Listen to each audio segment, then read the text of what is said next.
দেখুন, বাংলাদেশটা তো এখন পুরোপুরি জেহাদিস্তানে পরিণত হয়েছে। তসলিমাদিও একই কথা বলেন, আমরাও একই কথা বলি। তসলিমা নাসরিনের মুখ যারা দেখতে চান না বলছেন, তারা বাংলাদেশকে দেখতে পারবেন কিনা এটাও তাদেরকে ভাবতে হবে। এই বিএনপি জামাতেরা সবই একই, ইউনুস সবই একই। ফলে ইউনুস গভর্নমেন্টের আর একটা ভার্সান হচ্ছে এখনকার তারেক রহমানের গভর্নমেন্ট। শুধু শেখ হাসিনা সরকারের পতনের বিষয়টি ছিল না, কিন্তু এটি একটি গভীর ষড়যন্ত্রের জায়গা ছিল, যে কারণে আজকে বাংলাদেশের পতন হয়েছে আমি মনে করি। তসলিমাকে এক কাপড়ে তাড়িয়ে দেবা ভারতের ঐতিহ্য নয়। আমরা বাড়ির লক্ষ্মীকে বাড়ির থেকে এক কাপড়ে তাড়িয়ে দিই না। এটা বাংলাদেশ থেকে বিতাড়িত করা হয়েছিল, আর কিছুদিন পরেই যে বাংলাদেশে তাসলিমা নাসরিন প্রায় 32 বছর পা রাখেননি, সেই বাংলাদেশ থেকে একজন এখানে উপস্থিত হয়েছেন তাসলিমা নাসরিন অনুষ্ঠানে।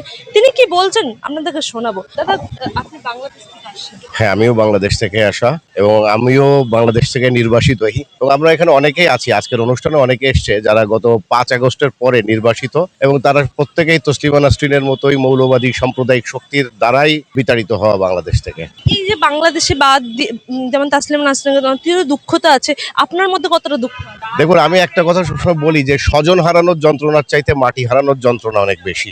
আমার বাবা মারা গেলে হয়তো 1 বছর শোক থাকবে, মানুষের তাই থাকে, আত্মীয় হারানো বা স্বজন হারানোর শোক থাকে অল্প, কিন্তু মাটি হারানোর শোক না, জন্ম জন্মান্তরে বয়ে যেতে হয়। আমরা জানি না আমরা কবে বাংলাদেশে ফিরতে পারবো। তারা অনেকেই বাংলাদেশ থেকে যে ছেড়ে এসছেন, ধরুন সেই 46 থেকে আজ 80 বছর ধরে যদি বলি 5 কোটির বেশি হিন্দু বাংলাদেশ থেকে চলে আসতে হয়েছে, বা তাদের বংশধরেরা এখানে আছেন। এই যে প্রজন্ম থেকে প্রজন্মান্তরে এই দুঃখ, এই বেদনা বয়ে চলতে হয়, এর থেকে বড় দুঃখ আর কিছু হয় না। অনেক বাংলাদেশি এখন বলছে, বা এই যে তাসলিমা নাসরিন আসছে সেই খবরটা বাংলাদেশেও পৌঁছেছে, তো বাংলাদেশের অনেকেই বলছে যে তার মুখ পর্যন্ত দেখতে চায় না, বা তার সম্বন্ধে কোনো কথা বলতে তারা একদম অনিচ্ছা। কি বলবেন?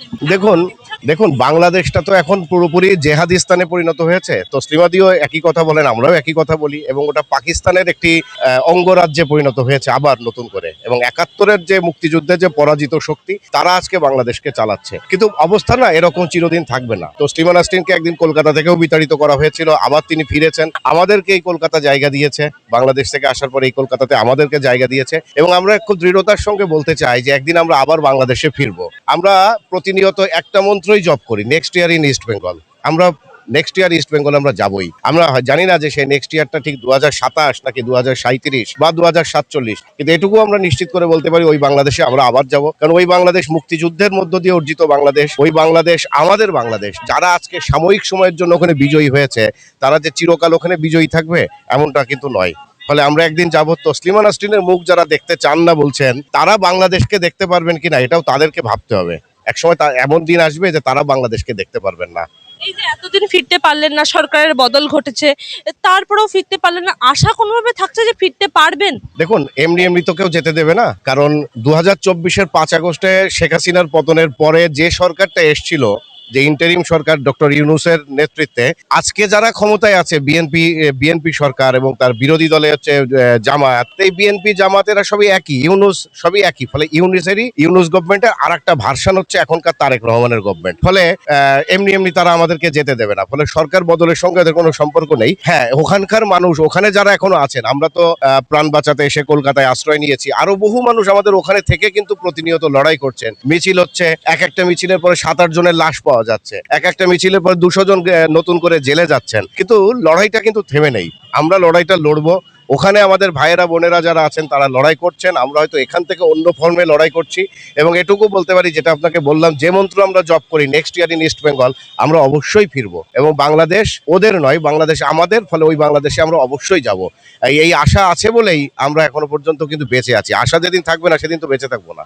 দাদা, কি বলবেন এই যে আপনাদের বাংলাদেশেরই একজন লেখিকাকে প্রথমে বাংলাদেশ থেকে বিতাড়িত করা হয়, তারপরে ঠিক কলকাতা থেকেও বিতাড়িত করা হয়, ঠিক 20 বছর পর ফিরেছেন। প্রথম প্রশ্ন থাকবে যে কেমন লাগে? না, দেখুন, মানুষের তো বাড়িঘর ঠিকানা আমরা যেভাবে চিন্তা করি, কোনো অবয়ব, কোনো একটা বাড়ি ঘর, কিন্তু মানুষের ঠিকানা শেষ পর্যন্ত এসে তার ভাষায় থাকে, তার শহর, তার স্মৃতি, তার শৈশব, তার কৈশোর, এটাই মানুষের ঠিকানা হয়ে দাঁড়ায়। তো তসলিমা নাসরিনের এই ফেরাটা, আমরা যারা সত্যিকার অর্থে মুক্ত চিন্তার মানুষ হিসেবে নিজেদেরকে দাবি করি বা মুক্ত চিন্তা করতে শিখেছি যারা, তাদের কাছে একটি বড় আনন্দের ব্যাপার। এটি শুধু কলকাতার ফেরার বিষয়টা নয়, এটা যে কোনো মুক্ত চিন্তার লেখক, কবি, সাহিত্যিক, চিন্তকের জন্য একটি বড় সাহসের ব্যাপার, এর একটি বড় পদক্ষেপ নিয়েছে পশ্চিমবঙ্গ সরকার, ধন্যবাদ জানাতেই হবে। সরকার সেই নিরাপত্তাটুকু তাকে দিয়েছেন, এই সেকুলার মিশন তাকে নিয়ে এসছেন, সেই সংগঠনকেও আমরা ধন্যবাদ জানাতে। সেই সাথে দেখুন, লড়াইটা হচ্ছে মৌলবাদী অন্ধকার শক্তির বিরুদ্ধে আলোর শক্তি। আমরা প্রগতির কথা যারা বলি, আমরা যারা প্রগতির পক্ষে যারা দাঁড়াবার চেষ্টা করি, বারবারই পৃথিবীতে সমস্ত জায়গায়, আপনি যদি ইউরোপ আমেরিকা সব জায়গায় দেখবেন, যে এই প্রথা বিরোধী কথা যারা বলেছে, যারা প্রতিষ্ঠান বিরোধী কথা বলেছে, যারা এই ধর্মের অন্ধ শক্তির বিরুদ্ধে যারা কথা বলেছে, তাদেরকে কাউকে হত্যা করা হয়েছে, কাউকে নির্বাসনে পাঠানো হয়েছে, কাউকে জেলে নেওয়া হয়েছে, নানা রকম অত্যাচারের মধ্য দিয়ে তারা তাদের জীবনটা কাটিয়েছে। তসলিমা নাসরিনের এই 20 বছর পরে ফেরার মধ্য দিয়ে এটা নতুন একটি বার্তা, আমার মনে হয় সমগ্র ভারতবর্ষে একটি নতুন বার্তা যাবে। সেই বার্তাটা নিশ্চয়ই যারা লেখক, কবি, সাহিত্যিক যারা আমাদের আলোকিত করেন তাদের জন্য খুব পজিটিভ। এই যে আমরা বারবার শুনি, ভারতীয়রা যারা বারবার শুনি যে বাংলাদেশে হিন্দুদের উপর অত্যাচার করা হয়, তাহলে বাংলাদেশকে এমন কোনো জায়গায় পৌঁছাবে যে পানি আর জল একই, এটা কি বুঝতে সক্ষম হবে? নিশ্চয়ই। দেখুন, আমি একজন বাংলাদেশের মুসলিম, কিন্তু আমিও প্রায় 1.5 বছর এখানে অবস্থান করছি, কারণ ওই একটাই, মৌলবাদীদের হুঙ্কার, হুমকি, অত্যাচার, এবং আমাদের অনেক সহযোদ্ধাকে হত্যা করা হয়েছে বিগত 2 বছরে, আপনারা জানেন। এখানে সংখ্যালঘু পরিবারের উপরে দারুণ, মানে অসম্ভব রকমের, ভয়ঙ্কর রকমের তারা অত্যাচার করেছে, হত্যা করেছে, মন্দিরে আগুন দিয়েছে। সেই সাথে বাংলাদেশের অন্য অন্য নাগরিকদের বাড়ি, যারা ভিন্ন মত বিশ্বাস করে, যারা ভিন্ন মত পোষণ করে বা ভিন্ন রাজনীতিকে ধারণ করে, সেভাবে তাদেরকে হত্যা করা হয়েছে। এই জায়গাটি নিশ্চয়ই আমরা প্রত্যাশা করি সেটি দ্রুত বা এটি মানুষ বুঝতে শিখবে, যারা এই কাজগুলো করছেন বা যারা করাচ্ছেন, এর পেছনে তো একটি বড় শক্তি থাকে, একটা ভূ রাজনৈতিক শক্তি। আমরা জানি এখানে বিদেশি শক্তিও কাজ করছে, বিশেষ করে বাংলাদেশের বিষয়টা নিয়ে। সেটি শুধু শেখ হাসিনা সরকারের পতনের বিষয়টি ছিল না, কিন্তু এটি একটি গভীর ষড়যন্ত্রের জায়গা ছিল, যে কারণে আজকে বাংলাদেশের পতন হয়েছে। আমি মনে করি বাংলাদেশের যে মুক্তিযুদ্ধের মধ্য দিয়ে যে বাংলাদেশ তৈরি হয়েছিল, 30 লক্ষ শহীদের রক্তে অর্জিত যে বাংলাদেশ, সেই বাংলাদেশকেই পরাজিত করা হয়েছে। এবং কারা এর পেছনে ছিল সেটি নিশ্চয়ই জানেন। যারা এই বাংলাদেশের স্বাধীনতা চায়নি বা এই স্বাধীনতার বিরুদ্ধে যারা লড়াই করেছে, তাদেরই সন্তানরা এই যে আন্দোলনের নামে যে ষড়যন্ত্রটি করেছিল, যে এই ষড়যন্ত্রের সাথে যুক্ত ছিল। আমি বিশ্বাস করি বাংলাদেশও একদিন ঘুরে দাঁড়াবে, তসলিমাদের ফিরিয়ে নেবে, তসলিমারা বাংলাদেশে ফিরবে, আমরাও বাংলাদেশে। এই যে 32 বছর ফেরেনি, আশা থাকছে কোনো হবে যে বাংলাদেশ? নিশ্চয়ই তসলিমা নাসরিনও বলেছেন যে আমি আশা রাখতে দোষ নাই, কারণ অন্ধকারের মধ্যে আশার গল্প নিয়েই এগিয়ে যেতে হয় আমাদের। আর অন্ধকার খুব বেশি সময় থাকে না। আমরা জানি রাত যত গভীর হয়, সংকট যত বড় হয়, সেটি সমাধানের পথটাও দ্রুত তৈরি হয়ে যায়। আমরা বিশ্বাস করি সেই বাংলাদেশ আমরা ফিরে পাবো এবং তসলিমা নাসরিনরা একদিন বাংলাদেশে যেতে পারবে। তসলিমা নাসরিন প্রথমে বাংলাদেশ থেকে বিতাড়িত হলেন, তারপরে কলকাতা শহর থেকে তাকে বিতাড়িত করা হলো, এবং তিনি 20 বছর পর আবার কলকাতায় পা রাখলেন। প্রথমে প্রশ্ন থাকবে যে কেমন লাগে? খুবই ভালো লাগছে।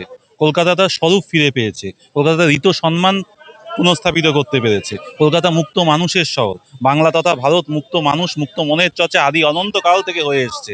আমরা কখনো এক ব্যক্তি, এক পুস্তক, এক চিন্তা, আমিই শেষ, আমার পরে কেউ আসবে না, শেষ কথার ধর্ম ভারতবর্ষ নয়। সুতরাং এখানে যেটা হয়েছিল, সবকিছুকে শেষ কথা বলে দেওয়া হয়েছিল। এইটা ভারতবর্ষের মাটিতে চলতে পারে না। ভারতবর্ষের অন্তর্গত বাংলা, বাংলার অন্তর্গত হচ্ছে কলকাতা। যা হয়েছিল ভারত বিরোধী তৎপরতা ছিল, সেটা তসলিমাকে এক কাপড়ে তাড়িয়ে দেওয়া। ভারতের ঐতিহ্য নয় আমরা বাড়ির লক্ষ্মীকে বাড়ির থেকে এক কাপড়ে তাড়িয়ে দিই না। এটা সুতরাং আজকে যেন আমাদের সম্মান তসলিমা নাসরিনের নয়, আমাদের সম্মান পুনঃস্থাপিত হলো। আমরা পুনরায় সম্মান প্রতিষ্ঠা করতে পারলাম এর মাধ্যমে। আমরা এতক্ষণ কথা বললাম, যারা বাংলাদেশ থেকে আগত ছিলেন তাদের সাথেও কথা বললাম। তারাও আজকে রবীন্দ্র সদনে যে অনুষ্ঠান ছিল সেটা সাক্ষী রইলেন, এবং তারা জানালেন যে 32 বছর তসলিমা নাসরিন নিজের বাড়ি ফিরতে পারেনি, বাংলাদেশে ফিরতে পারেনি। নিশ্চয় আশা থাকছে তিনি বাংলাদেশে ফিরতে পারবেন, নিজের মনমোহন সিংহে ফিরতে পারবেন। ক্যামেরায় আব্দুল আদের সাথে আমি শবনম, প্রথম কলকাতা।